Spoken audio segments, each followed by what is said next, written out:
Türkmen aktivistleri Minsk'de we beýleki şäherlerde tüm gören raýatlara Belarus protestçilerine we halkyna goldaw bildirýär. Prezident Gurbanuly Berdimuhammedow gyda ýurtlarynyň liderlerinden şol sanda Rus prezidenti Vladimir Putin'den we Ermeni premier ministri Nikol Pashinyan'dan tapawutlykda Belarus kärdesini kutlamady. Belarus wakalary Türkmen hökümetiniň daşary ýurtlarda ýaşaýan türkmen aktivistler tarapyndan barha kän we açyk tanqidlenýän ýiti ýazgyrylýan wagtyna gabat geldi. Belarusda 9 awgustda geçirilen tetberişlikde 26 ýyllyk dolandyrjy Aleksandr Lukashenkanyň merkezi saýlaw komissiýasy tarapyndan ýeňiji diýilip yglan edilmegi we saýlawyň galplaşdyrylandygyny aýdyp protest bildiren raýatlaryň polisiýa tarapyndan gazaply basylyp ýatyrylmagy, şäher köçelerine çykan adamlaryň urulyp ýenjilmegi netijesinde tutuş ýurtda başlanan halk protestleriniň çäginde 15 awgustda Çehiýanyň paýtagty Pragada we dünýäniň beýleki ýerlerinde ýaşaýan belaruslar hem protest çäherlerini geçirdiler. Birleşen Ştatlaryň New York şäherinde geçirilen protest çäheresine Türkmenistanyň aktivistler hem goşuldy we olar öz plakatlary çykyşlary bilen Ýewropanyň iň soňky diktatory adyny alan Lukashenkanyň garşysyna bildirilýän nägileliklere goldaw bildirdiler. We are here to support people of Belarus in these challenging days.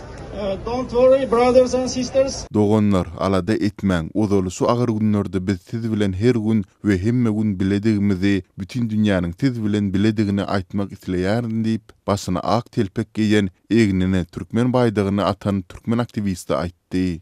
We are against dictatorship and despotism in Belarus, in Russia, in North Korea, in Turkmenistan.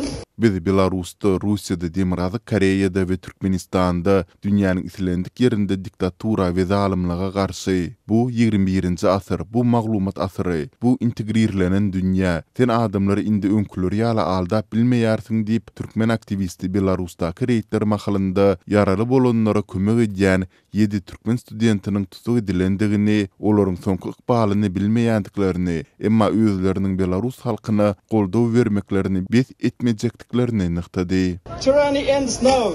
Dictatorship ends now. Indi zalimlygyň soňu gelýär, diktaturanyň soňu gelýär. Ýaşasyn Belarus diýip türkmen aktivisti öz çykyşynyň soňunda aýtdy. Живи Belarus! Azatlyň ozal Türkmenistanyň kronikasy nesrine salgylanyp habar berýär. 11 awgustda Belarusyň daşary işler ministrligi we içeri işler ministrligi Türkmenistana hat ýollap, onda prezident saýlawlaryndan soňky protestleriň dowamında 7 Türkmenistanyň studentiň saklanandygyny habar berdiler. Maglumatda görä hat türkmen tarapyna gowşupdyr.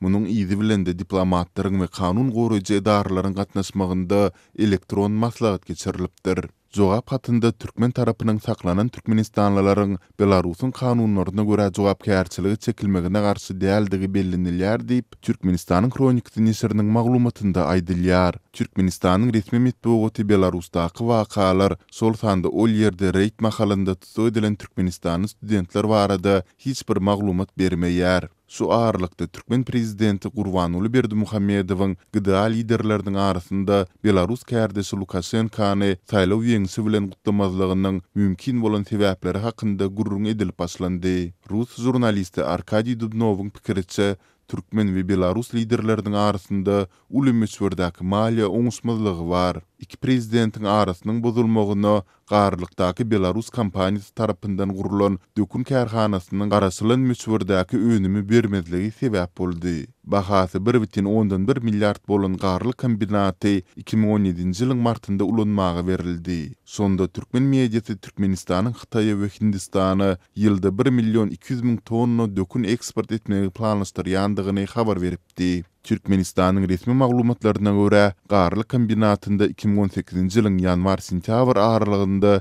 jemi 24.200 tonnalyk kali döküni öndürildi. Bu görkeziji zawodyň gözüňde tutýan ýyllyk önümçilik kuwadynyň takminan 2%-na barabar bolýar. Emma türkmen medeniýeti soňra sosial mediada we Belarus mediasynda çykýan durly maglumatlara garamazdan kombinatdaky ýagdaýlar önümçilik planlarynyň ýerine ýetirilişi hakynda maglumat bermegi zerur hasaplamady. Synçylaryň köpüsiniň pikirine görä, Türkmenistanda soňky 10 ýyllyklarda milliardlarça dollar harçlanan prezident taslamalary ýurduň ykdysadyetini peýda däl, uly ziýan getirdi. Bu ağırlıkta Türkmen aktivistleri 16 Awgustda BMG'nin New York'taki baş idarasynyň öňünde hem protest çäresini geçirdiler. Protestçiler beýleki meseleleri bilen bir hatarda Türkmenistanyň türmelerinde saklanýan, sultanda ýitirme edilen yüzlerçe siyasi tutuň ykbalyna hem ünsü çekdiler.